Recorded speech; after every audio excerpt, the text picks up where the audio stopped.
You're listening to episode 347 of the Major Issues Podcast, and just in time for its 30th anniversary, we are covering The Shadow. The Major Issues Podcast starts right now!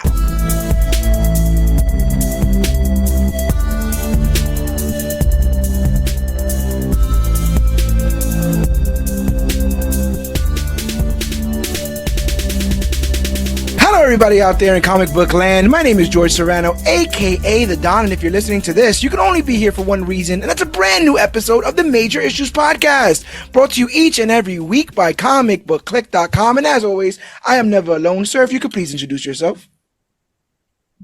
Yo, boy, back in the building one more time for one of a surprisingly all-time favorites, Cloudus Maximus. Cloudus Maximus is here in the building, but he's not alone. Other sir, if you could please introduce yourself. It's me again, Alex the Cog Garcia. What's going on, yo? Alex is here. The Cog is here. Cloudus Maximus is here. And to be honest, those gentlemen made sure that they were on this particular episode because we are covering 1994's The Shadow for its 30th year anniversary, and I'm covering this for several reasons, but the biggest is I've never seen this film. This is a film I've never watched as a child. I've never owned on VHS. I had no memory of it. I have a vague recollection that there was a film called The Shadows, just like I have a vague recollection that there was a film called The Phantom, just like I have a vague recollection that there was a film called The Spirit. And all those kind of things kind of run together in my mind. What about Shazam? what about Shazam? I've seen Shazam. That happened. No. I'm sorry. Kazam? Kazam. Yes. Both of them haven't. Yeah. So this film is celebrating its 30th year anniversary. The Shadow is one of the oldest pulp characters to exist, a very, very popular character in comics that has even made his return as recently as a Shadow and Batman comic that was being published by DC for a while that Scott Snyder was writing under. But post the guns and the little handkerchief mask, I knew nothing about this character, this film, or any of it. But before I reveal how I felt about this film, I guess I will start with you first, Cloudus. What is your memory of this movie? Why did you want to be on this episode? Well, first of all, my dad was the one that put me on to this way back when. I don't even want to say he put me on. It was just he wanted to watch it, and then I just remember him liking it a lot at the time. So I was like, okay, if he thinks it's cool, then I guess I'll, and my brother was also born in 94 too. So that's also a thing. But after watching it, that damn thing damn near just fell into the category of with the ghost. So yeah, this spirit. But bro, like this was my first time watching it since I was a little kid, and okay. it kind of holds up, but it's amazing. It's that bad good. Yeah, if I had to say. I could see that. I can see that all sounds pretty valid. What about you, Cog? What's your memories of this film? As a matter of fact, also, how long has it been since you've last seen it? It's been about, I want to say probably like 10 years since I saw it. I remember it being on some random HBO channel one time like 10 years ago when I was barely paying the TV attention, just kind of watching it and having good memories of it. Because I remember watching it around the time that it first came out, not in theaters. It was probably a rental or it was probably on TV somehow. And I remember loving it. Like a flying knife, a gorgeous woman. This dude is in the shadows. He's shooting people. He's quipping. And also this was he quipping? But he's also going crazy. And this is around the same time that comic book movies were getting notoriety, because Batman was just a couple years before. Punisher was around this time, which we also covered in the similar fashion. You got there was other like weird comic book movies like this that some people, even us, don't realize the depth of this character. You know, like it goes back. I mean, we this just guy's covered The been- Mask not too long ago, and most people didn't even know that was a comic book. There you go, stuff like that. So you go back and you find out that this dude predates Batman, and this character's name is Margot Lane. Well, that's a woman's name. His name is Lamont something. Lamont Cranston. But no, her being Margot Lane, and then a couple years yeah. later getting Superman, Lois Lane, like this character, and then like the played by Margot Kidder. Right, and then the noir aspects of this movie is very, and the character, you know, very much like Batman. So I feel like, are we saying, because I feel like I'm going too long, because I like this movie. Because the whole noir thing, I felt, you know, how we feel. Oh, we've seen this. Even though Batman was 5 years before it, I think some of the issues that this movie had was, man, we saw this. Michael Keaton was a bat, and they kind of did this already. Like, you know, this character who's not who he is, and a girl is pretty girl, but that one did it first at that time and better. I'm not going to say this movie's on par with the original 89 Batman, but to me, this movie, I wish I had more time to find out why. This movie looked like a tentpole movie that at the last moment they said, nah, forget it. Like, and why? Why? I don't know. Maybe you know. Hopefully you know. Well,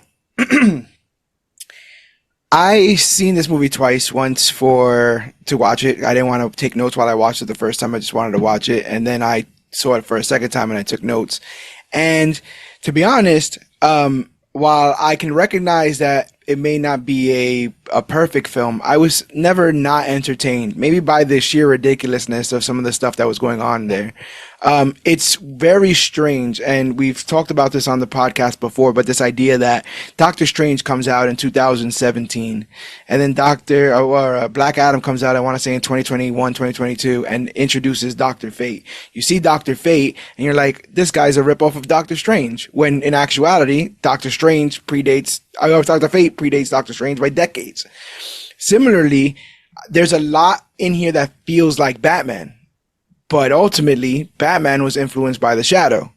So it feels like a ripoff in moments, but in actuality, it's what kind of created those moments for Batman to ape in the first place, which is very strange. I thought the score was pretty damn good. The score was fire. I thought the score was pretty good. It has a recognizable sort of theme for the Shadow. I thought that the visual effects worked for me. Anything that seemed janky, I could immediately just blame on the times. Whereas, there's certain stuff you see that just came out a year ago and you're like, oh, that doesn't look great. Like the Flash. But in this, I feel like, I really just kind of got this character. I got this guy. I got his motivations. All of that stuff was clear. Maybe that's too much to ask for in some comic book movies, but this kind of nailed it in that sense. I could see why Alec Baldwin was in the conversation for Batman. I don't know if it actually would have worked out with him at the helm. But what's interesting is a lot of these are seemingly a sea of random pulp and indie comic book movies is directly off of the massive success of 1989's Batman. Once that movie makes the money it did, Superman came out in the 70s and made the money, but the merchandise that sold for 1989's Batman made everybody go back to the well and be like, what can we buy? What IPs are, because obviously DC has all that on lock, Marvel has what they have on lock. What is in between? What's in the middle? And that's how things like The Shadow get made in the same year, like the movies like The Mask. I'd watch it again. Just to laugh at certain moments. It never takes itself too seriously, but the parts that are serious work. There's a real Batman-like quality to the character of the Shadow, in this sense that he's like tortured and he's constantly wrestling with his past.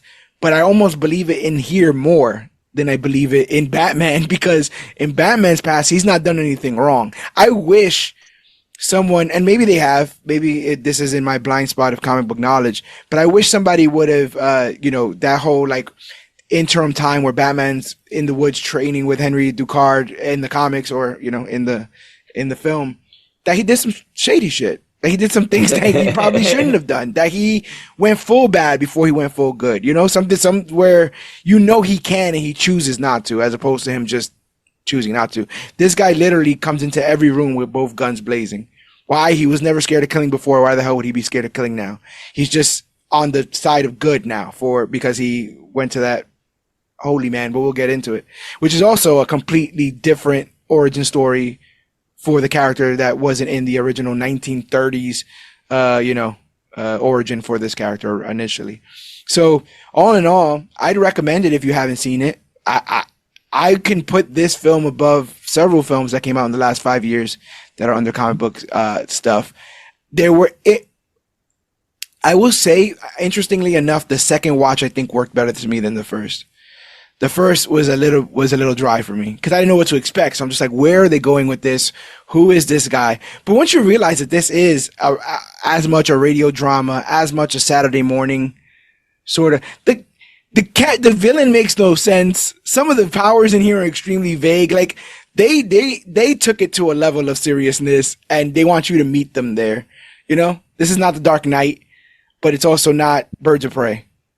I think it has its own sort of space in the full genre of comic book films. But for those uninitiated, what we like to do here as part of the Major Issues podcast is we like to do a full recap and review, go scene by scene, and kind of talk about the film as we go. This way, we aren't just shouting about the things we hate or love. We're kind of balancing out the system as we go through the plot of this film. I want to do the homework up front. So in case you didn't know, The Shadow is a 1994 superhero film from Universal Pictures, produced by Martin Bregman, Willie Bear, and Michael Scott Bregman, and directed by Russell McKay. It stars Alec Baldwin, supported by John Lone, Penelope Ann Miller, Peter Boyle, Ian McKellen, Jonathan Winters, and Tim Curry. The film is based on the fiction character of the same name created in 1931, so that predates Batman by 8 years, by Walter B. Gibson.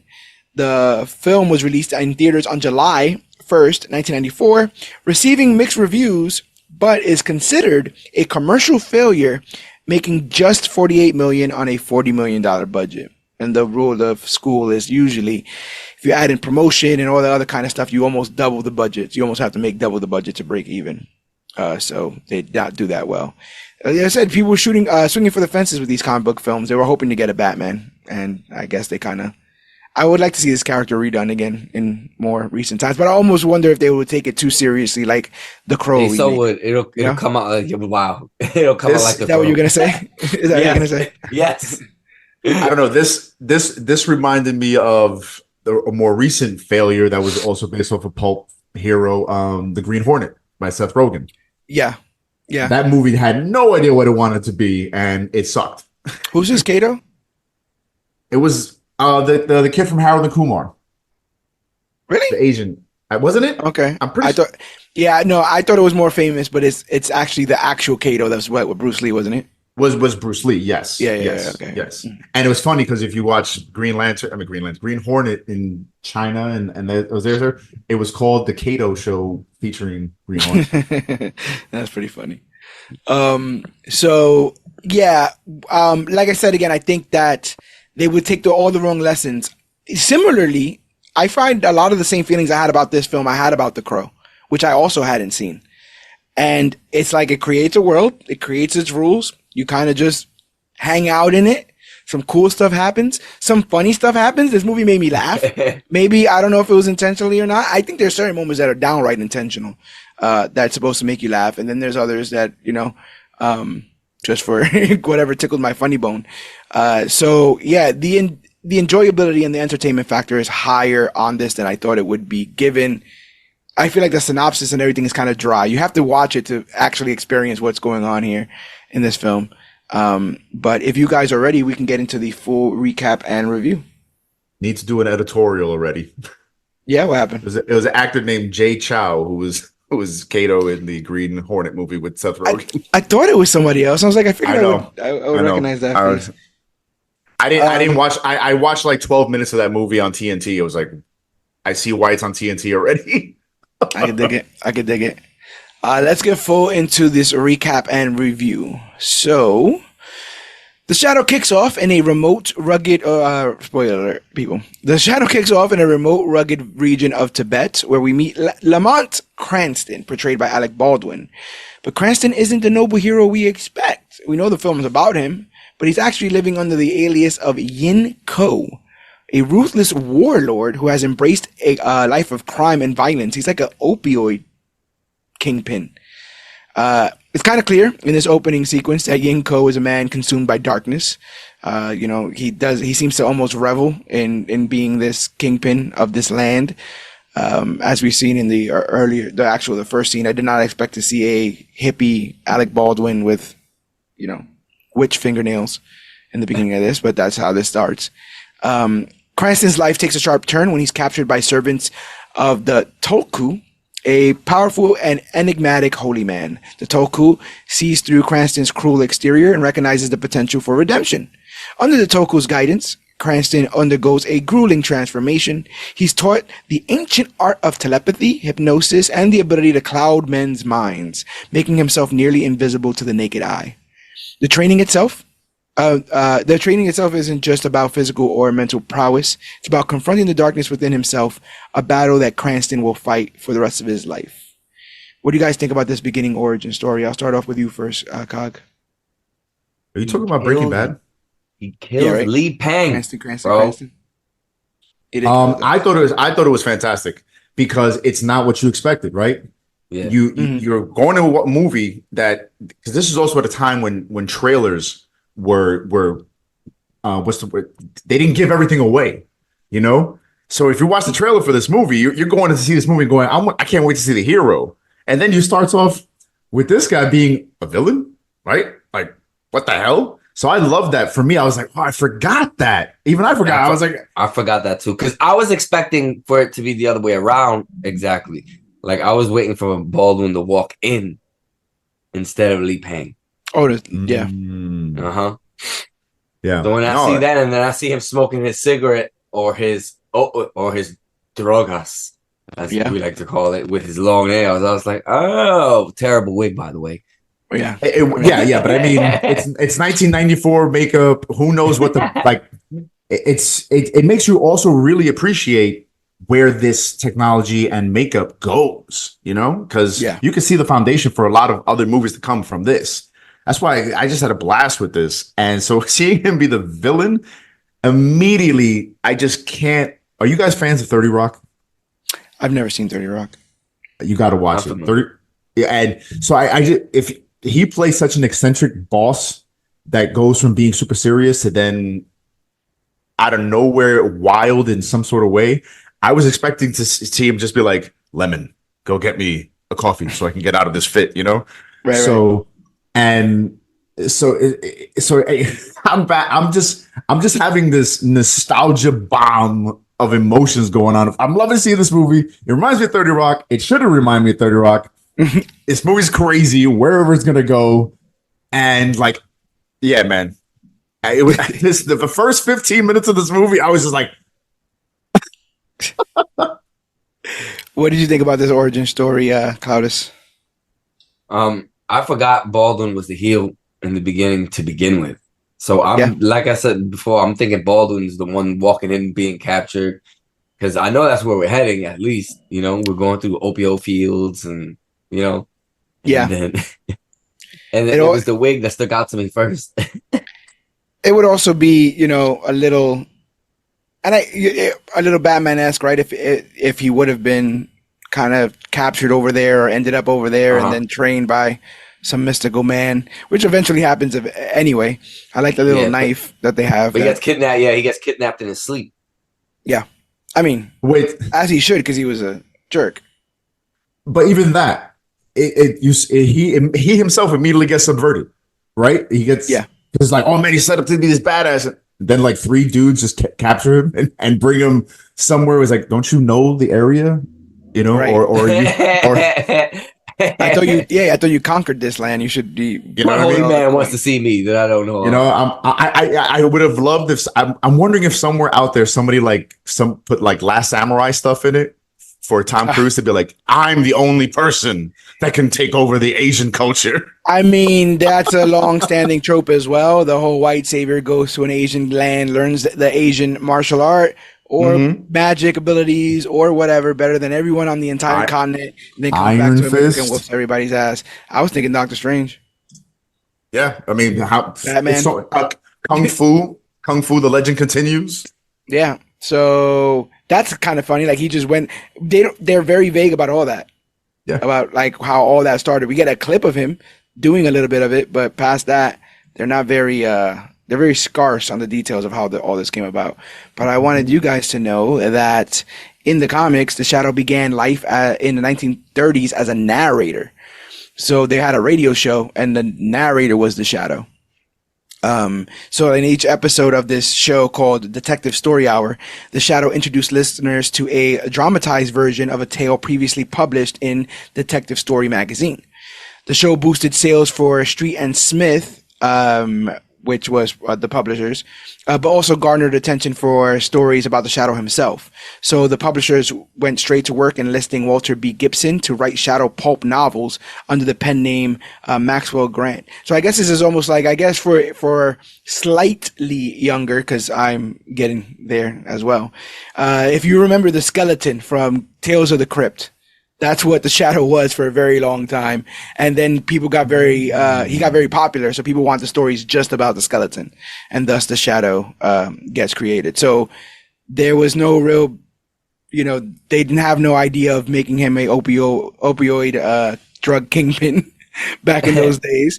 But the director of this wanted to, on purpose, create a juxtaposition between this character and Batman, which is, where he sees Batman is about vengeance, this character is more about redemption because of how much bad that he's actually done. So I thought all of that was a bit interesting because I'm watching this thing and I'm like, there's no way this story swung in 1930. There's no way he went to the opioid, like he went over there and, cut people's heads off and sold drugs and then came back and became a hero.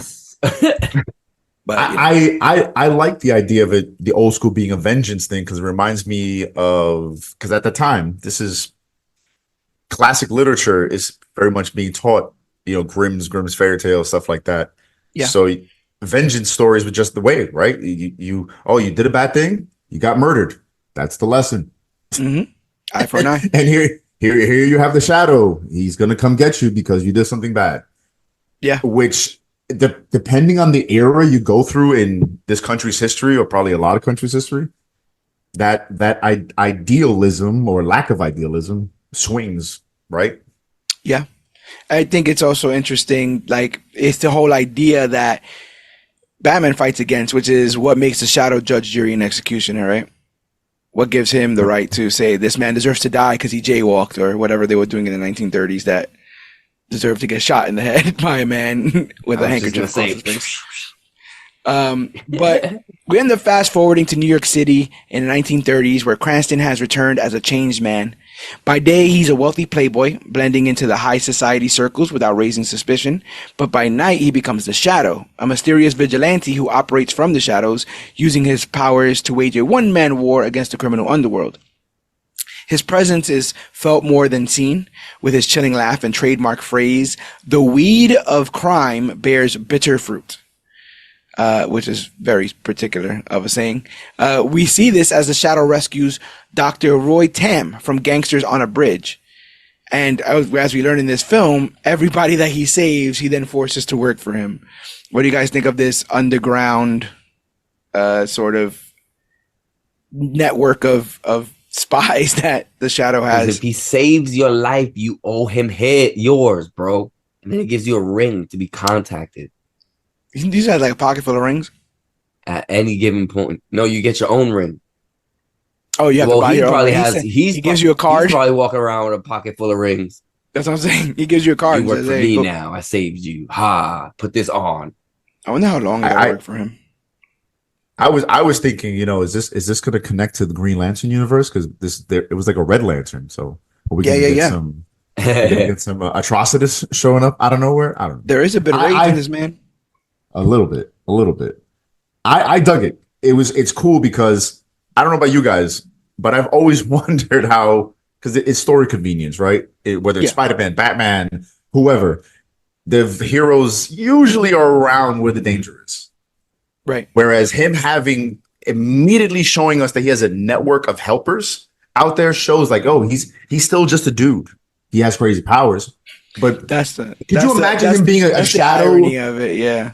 Like, quite honestly, I don't know if he needs a network of agents because he can quite literally be a shadow on the wall, as people speak. But I do appreciate that they are fantastical in some areas of this character and then very practical in the other ones. What's also interesting is usually, like, these guys are serving as several men in the chair for him, right? And what's interesting about that is most of the time, if not all the time, the person in the chair knows who the superhero is. Mm-hmm. You know, they know the identity of them. He just got a bunch of people working for a madman, and maybe it's under the threat. Maybe it's under the threat. Like, you just saw him say he saved your life, but I'm guessing this is not the first time he saved somebody's life by gunning down a bunch of people. So once you see somebody's ability to kill that much, I guess you just kind of enlist, or at that point, right? Like, it's help me or else kind of stuff with the shadow. But I do like this idea that like I said, they are going out of their way to explain certain questions that not necessarily I would have had, but what an explanation. An underground network of agents. I think that's pretty cool. No, I dug it. And I know we said that he can just go around in the shadows, but think about how tiring that would be to constantly popping out of shadows. Night, right? Yeah, you know, and not just that, but a little hint that happens in the story, which shows why he needs the help, is being the shadow seems to really tax him. Whenever he gets picked up in the cab, he seems like, all right, like he's using all this mental energy. So, you know, I need to go back to my mansion and drink some fancy drinks while you guys are pounding the pavement. You know, let me know, you know, tell the 1% guy when to get out there. I remember as the scene on the bridge takes place, being impressed. I was impressed by the special effects, or just this idea that these people are fighting a shadow or a fog. Like, in 1994, it just felt. Let me add something to that. Okay. My man takes out his handgun and shoots at the person that he saves his ankle 50 times. 50 times while they're while they're encased in cement. Cinder block. Yep. Listen, I mean, I said encased in cement because he was like, "Is it dry?" Yeah, it's dry. the But shadow has precise shooting, and he also had. I mean, they did it on purpose to kind of show that he was shooting, but not what he was shooting at. I'm like, who the hell is he gunning down like this? But also, they do this thing where, and they do it all the time. Like, when he is a shadow, he has like black eyes that have like a little glint of light, which I think is kind of cool. Because I think he's meant to be creepy. I think the red sort of handkerchief bandana thing works. The black fedora, the black coat, that's later on just becomes a straight up cape in scenes. And I was like, okay, I can dig it. But yeah, you know, once you get enlisted in this vast network of agents, these ordinary people communicate through a network of pneumatic tubes. Dunk. And you get a message and they tell you what to do. This underground network of secret agents is crucial as the Shadow uses it to gather information and coordinate his attacks on crime. Later, Cranston catches up with his uncle, Police Commissioner Wayne Wright Barth, at the Cobalt Club. Lamont Cranston's identity as a Shadow is a closely guarded secret, particularly from his uncle, Wayne Wright, the Police Commissioner of New York City. Bum bum bum. This is Breaking Bad. This is Cranston operating right under the nose of the DEA. And I'm like, oh, so how are they going to get around this? And then you do the classic scene of like the person not knowing that the person who they're talking about is at the dinner table just shitting on the superhero, when they do it in Amazing Spider-Man, when he's talking about, you know, this guy that's a menace walking around in a mask, and they're doing it over here. It's like this Shadow character, yada, yada. And he just like Jedi mind tricks him And it's like there is no shadow character. You will forget about the shadow. Yeah, and it does like this thing where it does like a Batman Yeah, it just cut, holds his where eyes. it covers over here, and you can just see the mouth. And I'm like, oh, that's why they thought he could be Batman. Like they just saw that, and they were like, okay, that's good, enough there. But I like the added layer of like all the lights in the room turning like dimming as he is hypnotizing people. It was a cool like visual effect. You didn't have to see the swirly hypnotic sort of thing there.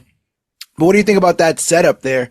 This idea that he has somebody that he has to constantly be hypnotizing and I guess mind wiping on occasion because he's so close to everything. Because his name is getting bigger. His name is getting bigger. He's becoming well known. Bro. Everybody got rings out there. Everybody's that's right. everybody's walking around The with the rumors rings. are being known to be true, family. So what are we supposed to do? Yeah, forget about it. You're supposed to just forget about it. It is only a rumor. It's only, I heard a rumor. I'll tell you one thing. There ain't enough bandana for that nose. No, but why is his nose bigger as a shadow? I don't know. And I also felt like I could pinpoint when it was Alec Baldwin. And when it wasn't. That's also the truth. Yes, that was wondering because when I was taking the notes for this, they specifically said Alec Baldwin supported by John Lone. I'm like, what the hell does that mean? They don't usually use the word supported. That's the double. But yeah, that's the double or the nose. The nose, specifically the nose. So, yeah, police commissioner.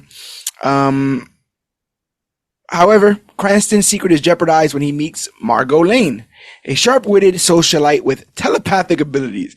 It's never a case. It's never been a case ever in the history of anything I've ever seen in comic books where the guy meets a girl that has similar powers in the first 15 minutes of the film. So I'm already entertained. I'm like, what? I don't know who this lady is. All in the And she's booking, telepathic. bro. She's telepathic. Like the first, we're it's like what we're saying. Like we get told information about him, and then it almost gets undone in the next scene. Like he's just kicked a bunch of people's ass, used all his mind tricks, used his mind trick with his own family member. Then this woman comes in, and he can't bluff her.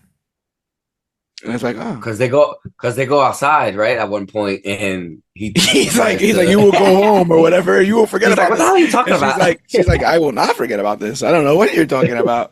Because Because what kind of girls they deal with? Yeah. As Cranston and Margot leave the Cobalt Club, he attempts to use his hypnotic powers on her, just as he did earlier with his uncle. However, Margot's latent psychic abilities, though not fully developed, render her immune to his influence.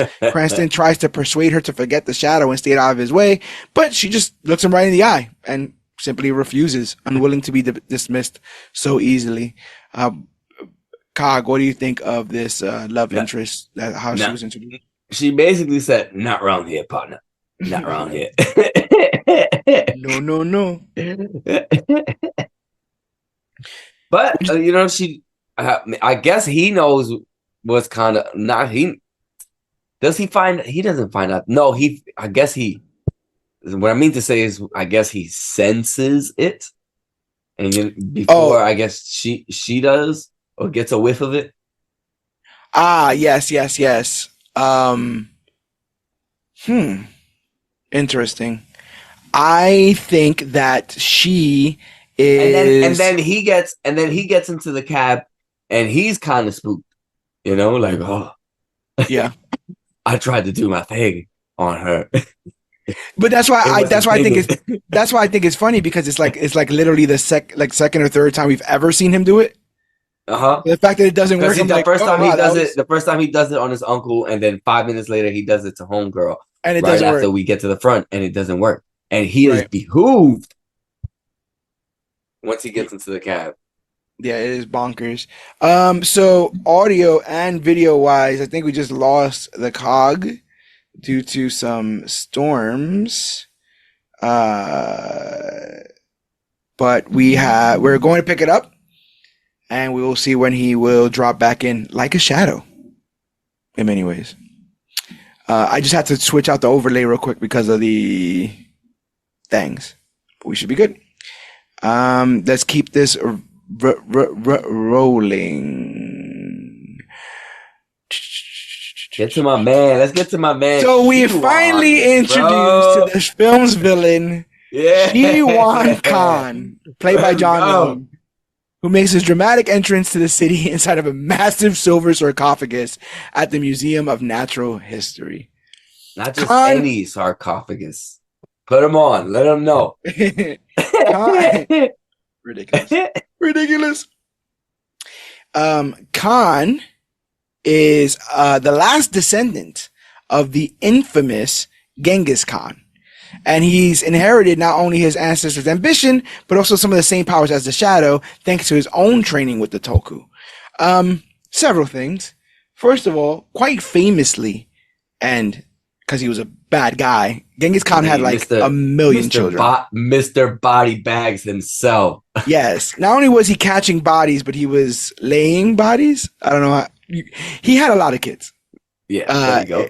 a ton of kids. I think it's been theorized that, like, I don't know. I'm gonna pull a number right out of my ass. Let's say like 4% of the Earth's population has DNA tied back to Genghis Khan, and 4% of the Earth is like a couple million.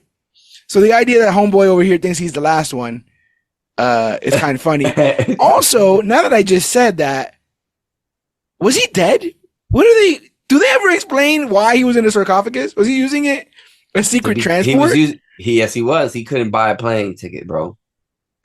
What's your grip on this? Was he alive? Was he dead? Was he? He was alive. He was in his armor. You know, I don't know if he was asleep until they opened it up.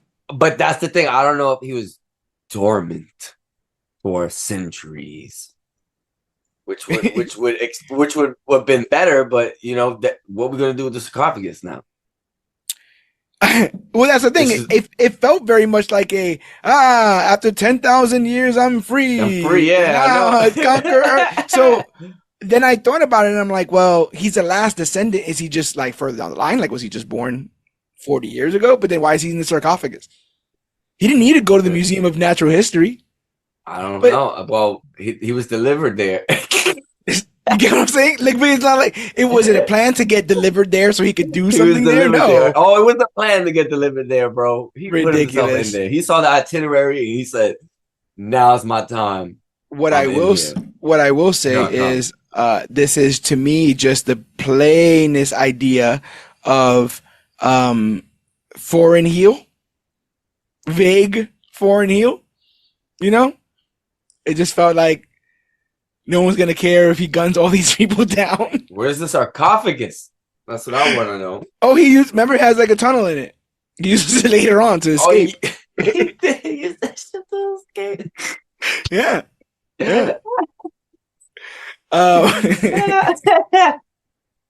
Because I was like, wait, I was like, is this gonna be something when you close it, it's a portal somewhere? Which would make sense. Yeah, that would have made sense as to why he arrived there, right? How he arrived there. It was like, oh yeah, so he went through a portal. And the other end, he was just waiting for them to open up the sarcophagus so he could go through. I remember how I forgot, because when he comes out, he catches his first body bag. He comes out and he tells the officer to off himself. Yep. Shah Rukh Khan displays his power of mind control when he compels the museum guard to shoot himself. Also, he's a rogue protege of the Tulku, and his plan is a simple one.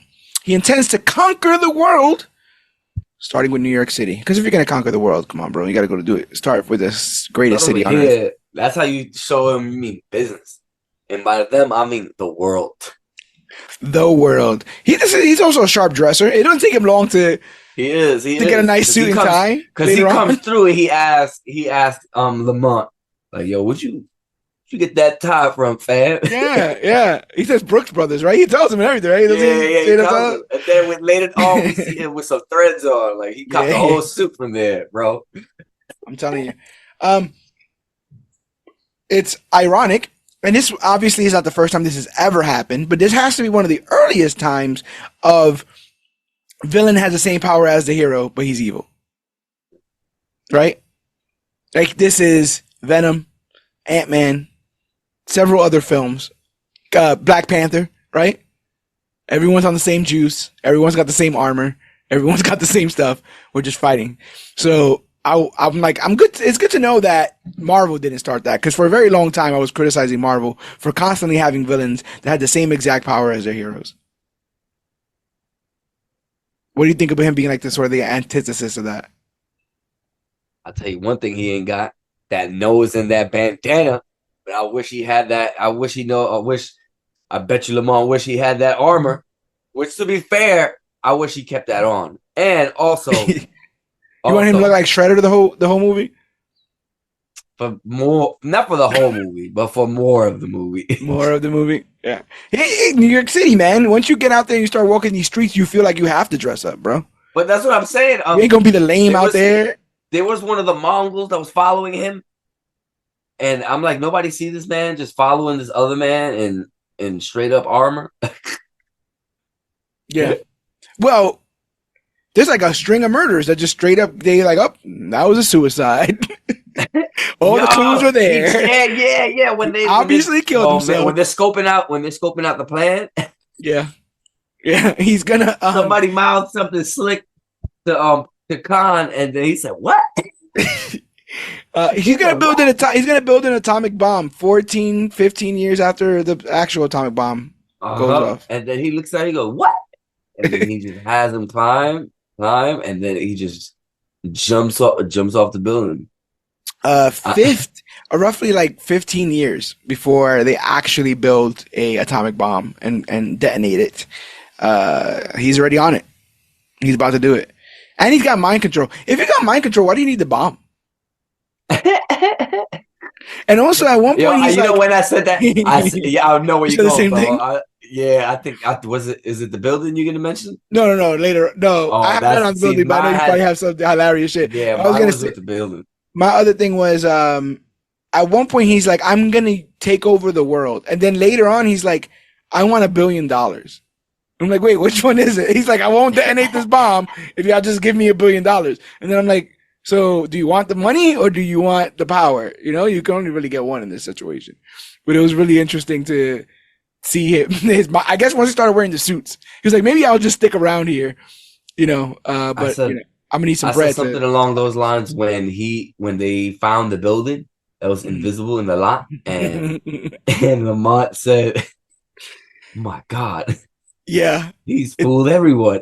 Yeah, and I'm like, "But why we need the bomb?" Not only that, right? But there's this whole thing of like the Shadow can't beat Khan, can't see Khan, can't outdo Khan unless he tries. And then he does. Because he's walked in front of that building 1,000,000 times. Nothing has changed. He has not gained new knowledge. He has not, he's more curious because certain things weren't adding up. But all he did was like look harder. And later on, when he's losing the fight, when he's about to die, all he does is like try a little harder. And then he goes ultra instinct, bro. You see the eyes change. You gotta believe in yourself, bro. He went ultra instinct. He almost got his throat slit by a little bitey knife. What do you think about the little knife? I want the replica for that. Once they redo this movie, just that. I want that and the ring, because that's the one thing I used to remember the most when I was a kid. The ring. You want to be on the squad because the knife bit him at the beginning of the movie. Yes, it did. It made those little teeth well known. And you know how insulting it has to be bit by something that can stab you. You know, like I can't grab this on either end, or I'm gonna face great pain. Finally free, Khan wastes no time putting his plan into action. He hypnotizes Dr. Reinhardt Lane, a brilliant scientist, to construct a bomb that will obliterate the city. Dr. Lane, played by Ian McKellen, is a tragic figure and a man of great intellect, manipulated into becoming an instrument of destruction. No, intellect can't be that serious if we out here just Reinhardt Lane. His best line in this is, "Oh, what a beautiful bomb," or whatever. Who made that? Like, he doesn't know his colors, bro. He confuses red for green. What intellect? He's like the fucking doctor from Mega Man with the mustache. I'm like, you gotta be the smartest dumb person ever. Yes, this has to be Ian McKellen's first comic book film. I'm just gonna say that boldly. Yep, has to be, and it sucks to say because it is Ian McKellen. Yeah. And I mean, he's doing fine. So, as the Shadow, Cranston begins to investigate the strange occurrences in the city, quickly realizing that they are connected to Shiwan Khan. Khan, aware of Cranston's true identity, uses his own telepathic abilities to try to break him, exploiting Cranston's guilt and inner turmoil. There's a haunting scene where Cranston reflects in a mirror, taunts him, symbolizing the struggle between his past and the hero he's trying to become. Lamar, as the Shadow, heads to the lab, and we get a very inventive scene of him taking down Khan's guard using his powers. This is another situation where I was like, I thought the silhouette looked cool. It was obviously like computer generated, you can kind of tell. But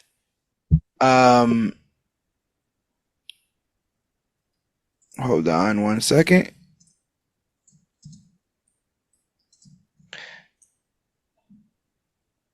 But yeah, this is where you kind of get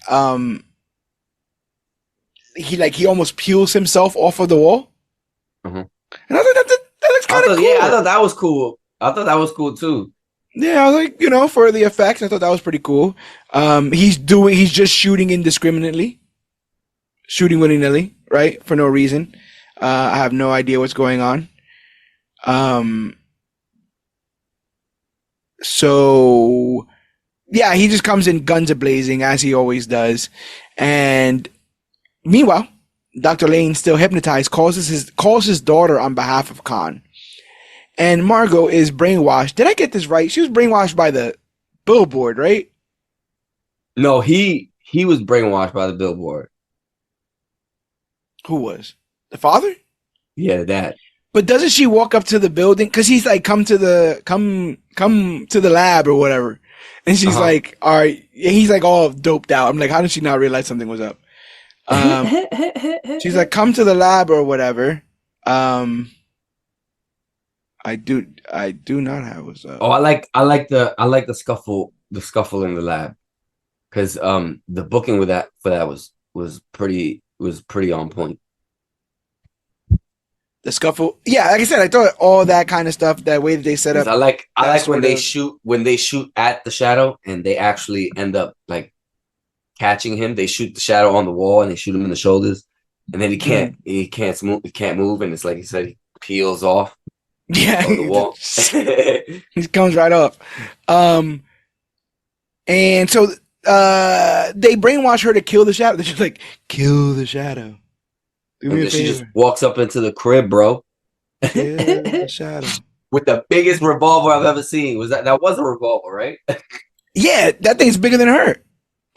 That's so like 10 feet long. She ends up so they show, like, after this whole lab thing, they end up showing that the Shadow is like tending to his wounds. So I'm like, oh, that's also cool too. He doesn't really have somebody there stitching him up. And he can get hurt like that in his shadow form. Which is cool. So long as they can see him. It happens again later on, and I'm like, bro, you got to be better at this. I'm like, I get that, like on occasion I get getting got, but you should be a little bit better at this. So yeah, she shows up because he's there chilling, nursing his wounds, thinking about darkness. And she just shows up out of nowhere and just shoots at the first image of him, not even realizing it's a mirror. She shot at the mirror. She probably could have got him if she would have turned that corner. He was chilling. But he just like looks at her and he unbrainwashes her because he has brainwash powers. So brainwash plus brainwash equals unbrainwashed. So she gets unbrainwashed. And she comes to, but she can't remember why she's at Lamont's house. All she knows is that she was there to kill the Shadow. I thought this was a very smart scene. Because she's like, why am I here? And then she's like, I was sent to kill the Shadow. Why am I here? You're the Shadow. I'm like, because she had the whole what's the thing I said earlier? The whole he tried to use the brain. There you go. I'll for that. To knowing something was up with homeboy. So she's like, it's got to be you. Yeah. And they have like a cool sort of back and forth. Like I like their relationship. What do you think about their sort of like? I liked him snapping her out of it just by saying her name. The same way he put her on by saying her name. Why did you say that name? Margot Lane. Oh, okay. Snap right out of it. Like I said, usually in these older films, the woman doesn't have much to do, and I thought that this character was actually quite entertaining. I was kind of rooting for her in places. Lamont almost broke her neck trying to shake her. That was the only way you got everybody out of brainwashed back in the day. That or hit him in the head. Remember when they got amnesia? You just hit him in the head with a frying pan, and everything goes back the way it's supposed to. Penelope Ann Miller. I think she's a looker. At one point, she gives like an extremely sexual description of a dream that she had, which was like a regular ass dream. Oh, so yeah, she's like, laying in the bed. And she's like, I was laying on the beach and the tide, and the sun was just cooking my skin, and I'm like, what is going on? He's like, all right, relax. Like, I had a dream that I ripped my face off. She's like, ripped my face off. I said, I'm cracking up. I'm sitting there cracking up because I'm like, this is ridiculous on the face of it, but it's meant to be. I also thought that scene was pretty fire too, with him ripping his face off. Yeah, we're gonna get there, but I thought, I was like, for the effects of the day, I'm like, yeah, this works. I can get down with this. I can get jiggy with this. So, boom, boom, boom. She's like, okay, well, if you're the shadow, then I need you to help save my dad. And he's like, yeah, just go home. She's like, I'm not going nowhere. You heard? Yeah. The money's on the shelf. And she's like, I don't know. I'm not going anywhere. I need you to help save my dad. So realizing that Khan set all this up, this assassination attempt of sorts, he goes to Khan's sanctum to confront him. Khan questions Shadow keeping Margot alive after she tried to kill him, saying that, well, almost, he didn't say it, but he basically like, you lost your edge kind of stuff. He's like, I saw all that opium you sold. All those drogas. He's like, you used to be that man, but you're not. So what's up? So I gotta be him. You heard? And this is when he's in his fancy suit and he's demolishing a plate of food in this scene. Really, really digging whatever they served him up there, which, he deserves it. He's had a long day. He's building a bomb and shit. There's a lot of stuff going on. But yeah, he confesses to killing Toko and then shows off the bitey knife that he took from him. He's like, remember this knife? I do.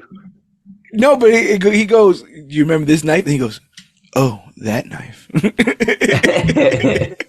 And I'm like, is this supposed to be funny? I think it is. I legitimately think that was supposed to be played off as a joke, but oh, sorry. I believe Alex is back like a shadow. I gotta jump over here real quick and do. Where is he? Yeah. Shadow stuff. Yeah, I thought he would be in more gear and stuff like that. They have this moment of mind whatever, right? Where they try who has a stronger mind, and they have the one guard there. I don't poor guy. He's not gonna get the best of But he gets the guard, but he gets the guard to hand him over the handgun. Yeah. So who do you think is stronger in that moment? I think it's a wash. Yeah. They're both just a bit, but not even. It could be Khan, because Khan has the knife. He does have the knife, and you're supposed to. What's the whole idea with the knife? It's you're supposed to only if you are righteous of spirit or something, right? Can you activate the knife or something? Because he couldn't. He had no control over it, even though his mentor, created it. Birthed it. I'm not exactly sure what the nomenclature is there.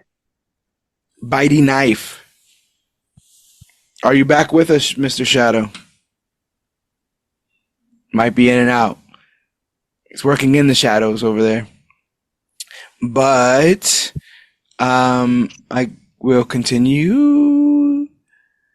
He tries to kill the shadow but fails, and they shoot each other, and the bullets hit one another. Like straight up meet in the air and crumble with him. Question: when was Khan shown as a expert marksman? I don't remember him being a straight shooter at all, but they shot each other straight in the bullets. But he's prepared. Be prepared. And he has the knife. So. Why would you shoot and wait for the bullets to hit each other? Why don't you just keep shooting? What are the odds all of them are gonna hit each other? I don't know. I don't know. I'm just saying I'd be surprised too. After the first one, you just give up? I'd be surprised too. And then you saw how he jumped out the window. He didn't even jump out the window and break the window. He yelled at the window. Yes, he did. He's very good at that. The window broke. You heard? There's a lot of like screaming. He does it later on. He just screams and all this windows shatter for some reason. That's one of his powers. I guess no, that's both of their powers because he does it. Lamont does it in the Hall of Nerds. Listen, Connor's just more locked in. That's all, bro. Well, he's been in that sarcophagus practicing this entire time. Or homeboy over here is picking up chicks at the club. What's going on over here? Being late, meeting his uncle. Absolutely ridiculous. So Khan escapes. So Lamont goes to Margot and tells her, you could crash here. That's all right. It's cool. You'll leave in the morning. She doesn't agree, but that's what he says. So Lamont wakes up when he hears someone calling his name and dreams that he took his face off and reveals Khan. Now I'm going to ask you to put your big boy helmet on, Jarvis. What do you think this was supposed to tell us about the character? As I fix the graphics for this. That underneath, you are him. He is I and I am him? Indeed. You have to choose who you want to be. What? Right? What? But why would he be him? Why? What? I don't know. I mean, I felt like he's wearing the mask. I felt like that's the he's wearing the mask. That's the point. You get it? I am the mask. Oh no, but like I said again, the effects for that time to see him put his fingers through his face. Yeah, I was funny because Sandra Nova vibes over here. I didn't get. There's a lot of parts of the movie I forgot about that until you resaw it. Yeah, until I resaw it, and then it just took me back to when I was a kid and to how I felt. I was just like, oh, I remember this part, but I didn't remember it going so, as the kids say, so hard. What do you even do as a child seeing that? Yeah, that scene with the face thing. It's like, what the hell? I don't know. In retrospect, I don't even know what my parents were thinking. Showing it to you? Yeah. It was my dad that actually put me on. Yeah, my folks are not real big movie watchers. I wish they would have told me about The Shadow. I would have checked it out. And then yeah, I mean there's a lot of blood in this for a superhero film. More than usual, I would say. And I didn't even know where to find it at first. The film?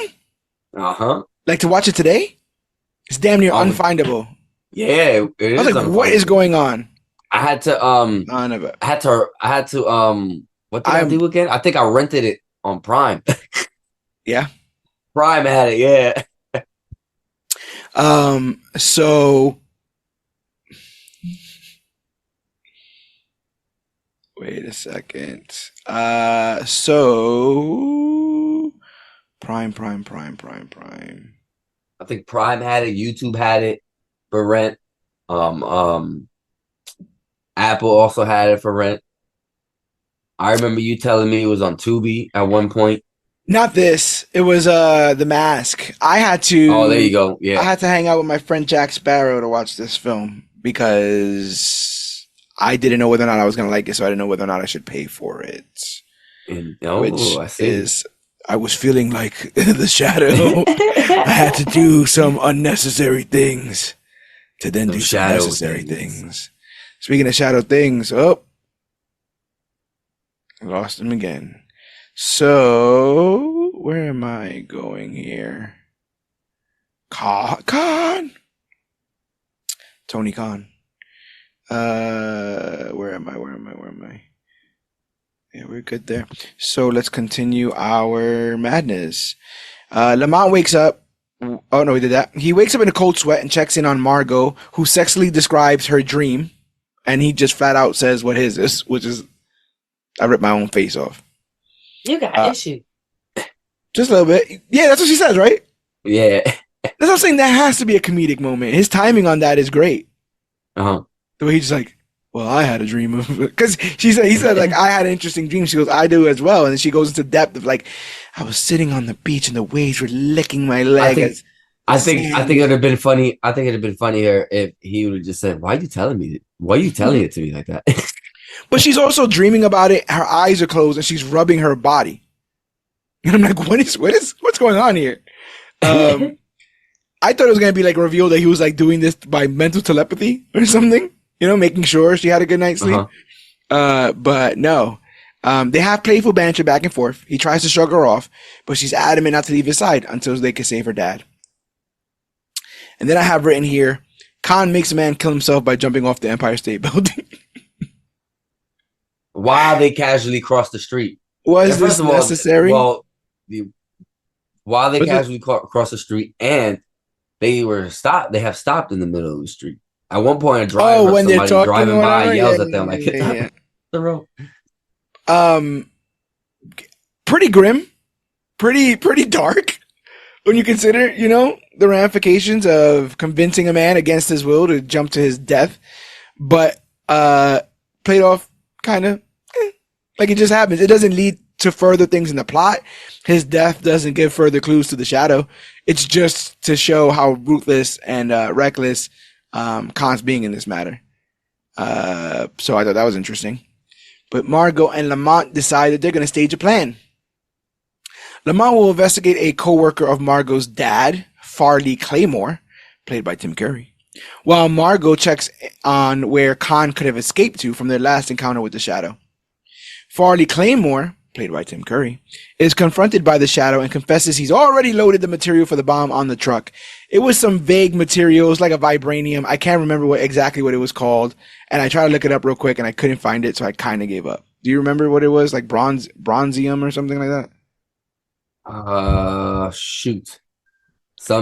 I want to say it was even half-assed made up, but it wasn't. No, it definitely was made up, wasn't it? No, they said it was a material almost lost to mankind. Super rare. No, come on. I put the shadow bomb material and it's coming up shadow bomb. I'm gonna try this.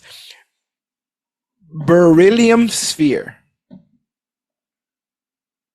Beryllium is the word. Beryllium. Beryllium sphere. It seems like our shadowy third partner is coming in and out of a weather storm. It's been terrible here in Florida, bro. Absolutely bonkers. I'm surprised it didn't rain today. It's been raining all crazy. Traffic's been crazy. This place is not built for as much rain as it gets, and it just gets flooded everywhere. It makes traffic a jerk, and our internet's already shoddy as it is. Spectrum is ass. I don't know if you knew this about Spectrum. Absolutely ass, and thus kind of ruins the whole thing for people who want to use the internet. But yeah, beryllium. He sent the beryllium onto a truck. I don't like Tim Curry without his accent. I think he should always be British.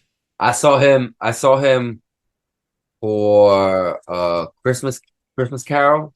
Yeah. Oh man. That was the one I sealed the deal.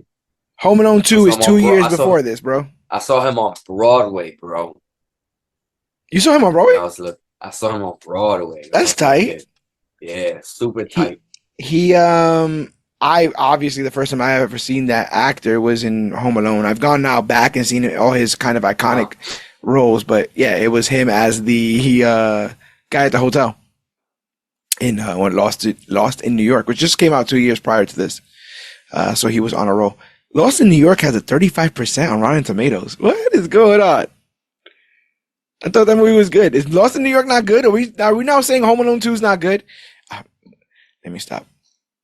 I don't know. It depends. Was it IGN that said it? Because I feel like IGN. IGN be playing. IGN be playing. So, what do you think of this scene? Farley Claymore's there. The Shadow's like, I'm gonna talk to him. He's gonna, because it's like, what are you gonna do? He's like, I'm gonna talk to Farley. He's gonna have an unexpected visitor. And then he goes over there. It's successfully trapped. It's successfully shot. Almost drowned. What the hell was this man planning? Oh, he was planning to, I guess, interrogate, but then he ended up getting trapped and said, it didn't take long. This guy's he's not a former special ops. He's a scientist. I laughed when it was his time to get some air. I laughed when you see a little footprints in the water. Oh, I was holding that in. I was gonna mention that next too. It's like, wait, so you get away, bro. You see the little footprints in the water, and then step in the water, and then he's like, I guess I'll aim in that direction. Pulls the trigger, and oh shit, I just shot the Shadow, like the person everyone's been trying to get. I guess I'll just close this door now and drown him. And in my sense, I'm like, he really didn't think this through. Like, he had no backup. There's no like, rebreather or whatever in his pocket. He got no floaties. You know how hard it must be to swim with a big ass jacket and a big ass hat? Gotta be hard, man. I'm telling you that, he couldn't use his nose and a handkerchief. Yeah, right. He couldn't hypnotize the water. You are not water. You are air. Like, come on, man. Try some of your powers. I feel like you've been failing everyone in this instance. So, I love that he was just telling this broad off. She was just at his crib, and he was just like, you could leave now. You know what I'm saying? Like, you could leave. It's all over kind of stuff. And ultimately, is then like, save me. I'm drowning. Can you save me? What do you think of this telepathic SOS sort of situation he got himself into? Screw the SOS. When a man calls their significant other, they should be there that fast. You heard? Are they significant others? No, but the timing is very, Yeah.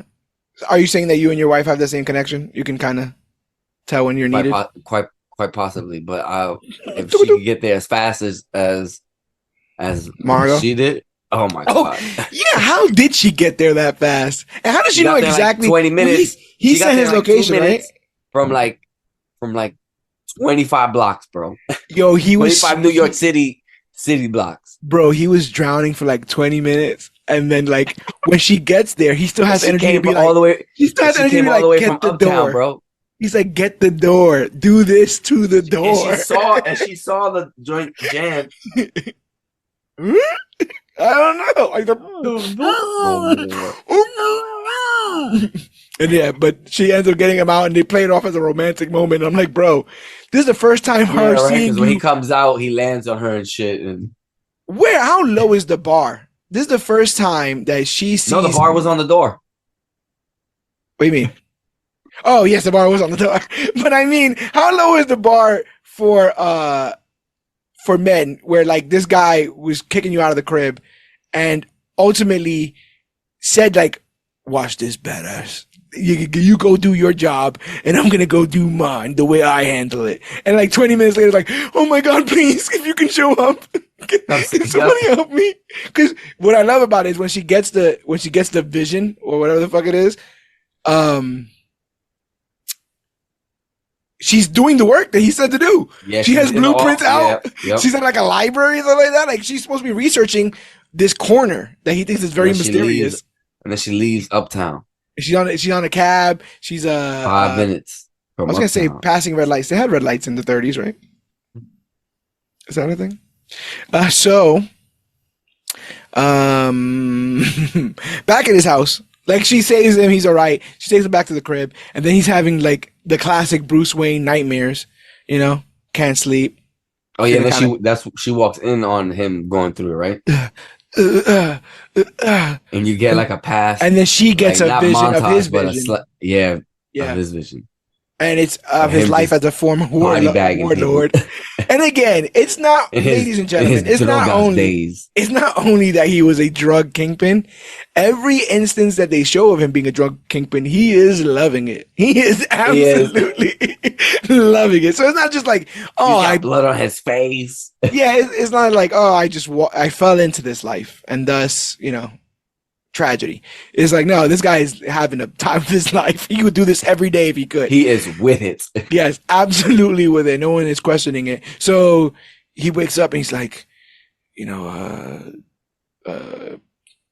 like regretful. He's like, she's like, you're not just your past. He's like, maybe I am, or something like that. See that? Yeah, sorry. Try to keep that hidden. I'm sorry you had to see that wig. So she tries to encourage him. She's about it. Khan gets the sphere and instantly declares himself emperor of mankind, which is a pretty good job, bro.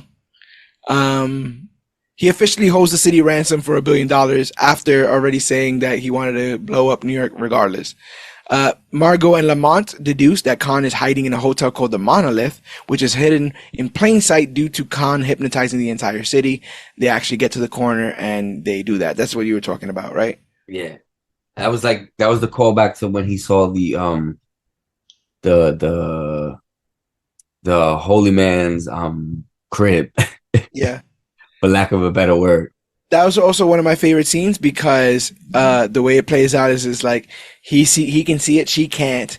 And he's doing all the things that you said he was doing. He's like, oh my God, this is amazing. And he asked a random person. And then he asks a random. He's like, yo, what's the name of that building? And again, there's a building behind where he's pointing. Uh-huh. That's the whole point. There are other buildings in that area. But for some reason, that guy is like, get out of here, you creep. And he's like, fascinating. Or something like that. I would like to see this character like the Tick, like kind of like in a sarcastic sort of, because that voice is hilarious. I love it because he's using it in regular ways, like in regular conversation. He's using it all the time. It's sort of kind of groovy. So that night, Khan activates the bomb with a 2-hour timer, which is a classic villain mistake. That's mad long, bro. I want to say 2 hours. You want to do it or you don't want to do it? What's up? Well, to be fair, I was saying that in my head until he said in 1 hour he's going to get to safety. That's even worse. There's a ride coming. Yeah. Why wouldn't you get away 2 hours away in case anything were to happen? Traffic, you trip, stub your toe. Anything. I think it was the plane or a helicopter. I didn't even take notes on this part, but there's an entire part of them trying to stop the bomb and accidentally they make it go faster. And then it just rolls throughout the entirety of this hotel, going down a elevator shaft. I'm like, what is this sort of like, Honey, I Shrunk the Kids moment going on here? Like, what is this? It's played off as goofy, but I'm led to believe that when this thing hits zero, everyone's being neutralized in the city that I grew up in. And they're kind of just playing like, oop, doop, doop, doop, whoop, the bomb. Whoops. Gave him the Billy. Hey, bro. Yeah, that's all he wants is $1 million. All I want is a yacht and some top. So, using his powers of evasion, Shadow taunts Claiborne before compelling him to leap to his death. What do you think about the death of Tim Curry in this? First of all, he wanted Tim Curry to go stop the Shadow. Yeah. He sent all his men out there. Oh, yeah, because he senses him, doesn't he? Yeah, that's what he says, right? He's like, I can feel him. He has Margot's dad locked up because he has no use for him anymore. He has his bomb. We see Shadow activate Mo and Margot, his agents, his slaves, and then he single-handedly infiltrates the entire stronghold. And Khan senses that he's there, and he sends his goons to deal with him. And then Shadow makes him jump out the window. And I love that he makes him jump out of the window by seeing an exit sign. Uh-huh. That was quite interesting. That should just kind of just like appears, right? Yes, he makes him see it, and then he makes him jump. Another question. This goes back to like They said it with Danny Rand. They said it with a bunch of people. Like, if you got this power, why are you rocking guns? Like, I don't know. Like I said, it does take some out of him, but I feel like if you were smart, you can conserve energy and still get a lot done without all the firepower. Who's buying his bullets? To be fair, that's more usage of hands because he's shadowing and punching people. Oh in the my face. gosh, do they do that in this? Yeah. Who does he fight hand to hand in this? No, not hand to hand. He doesn't fight.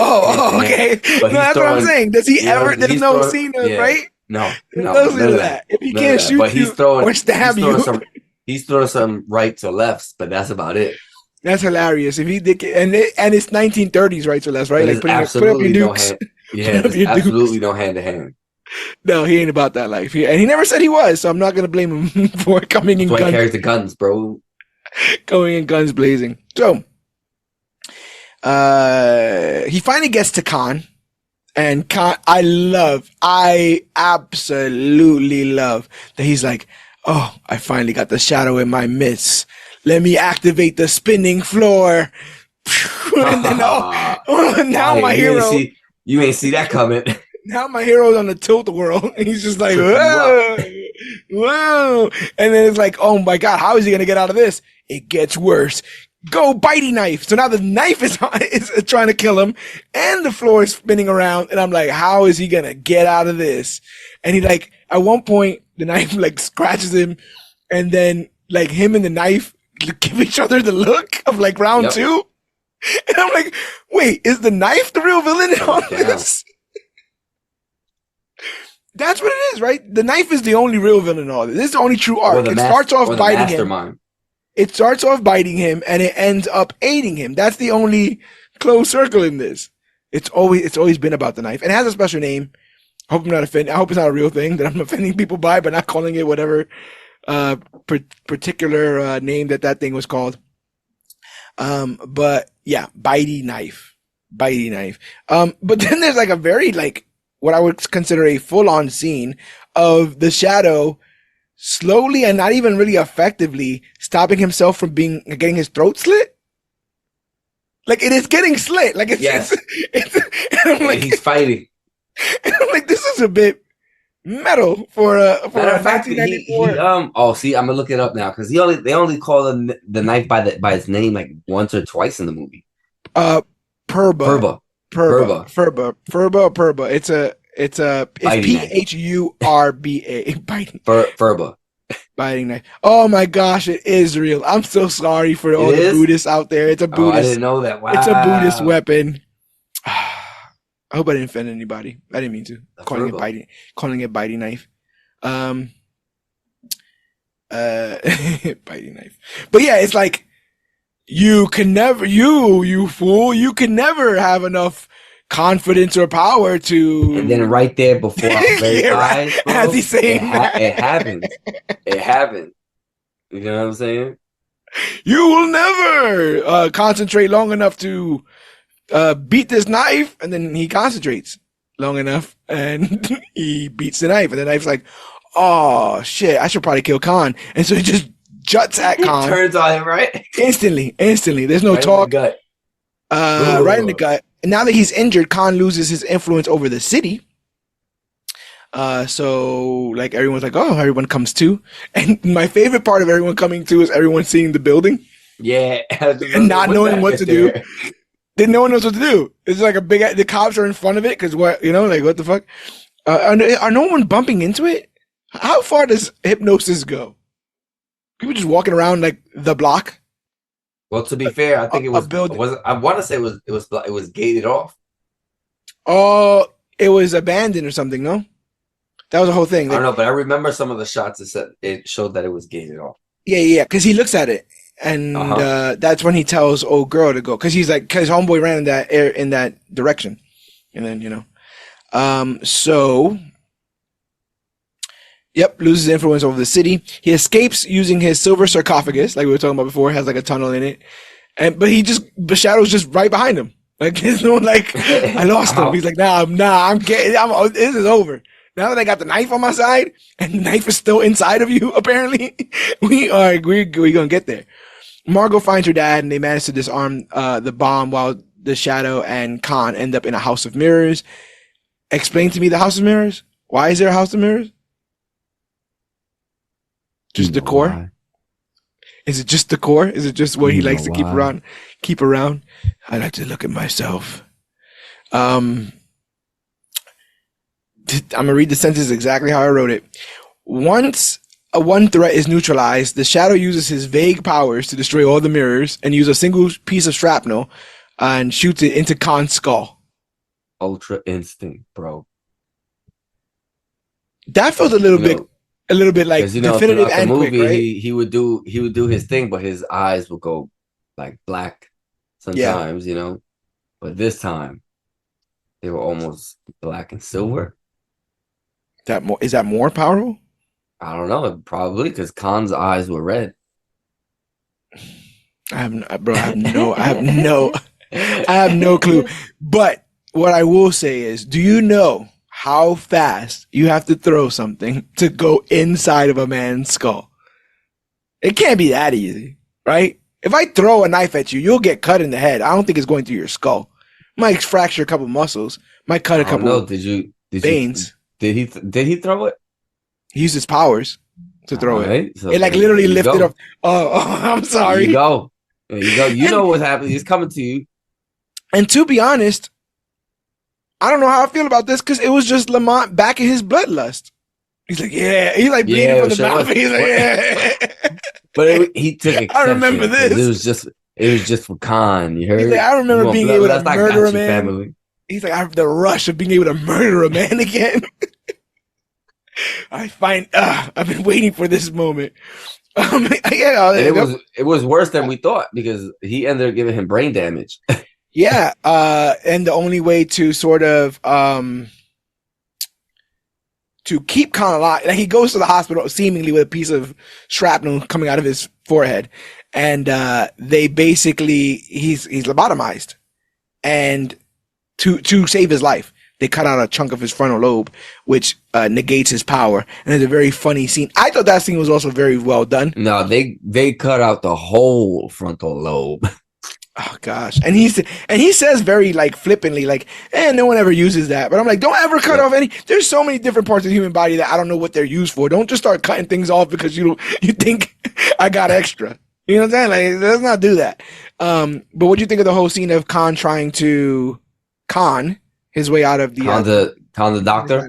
Yeah, I thought that was pretty fire. Because I want to say everyone involved was just waiting for something to happen, including Khan. Yeah. I forgot about that part entirely, so I'm waiting there to see if anything else does happen. And it doesn't. And then then Doc walks out and we see that Doc also has a rig on. Gang, always. But what's awesome about this is that they do a camera trick. When they first show Khan there, they just show him sideways. Oh yeah. And then when he says the thing about the frontal lobe, you can see the scar from the surgery. And then the chef's kiss is that as the doctor is leaving, he closes the door. He's like, I am the descendant of Genghis Khan. But everybody's yelling random shit. Everyone at the asylum is like, I'm Elton John and I'm the grandfather of Bigfoot. And so it just, his crazy claim, even though it's 100% true, just gets drowned out by everybody else's crazy claim. In the end, New York City is saved, but Cranston's journey is far from over. He has a loving embrace with Margot, and then he walks away, and he's like, I'll see you again.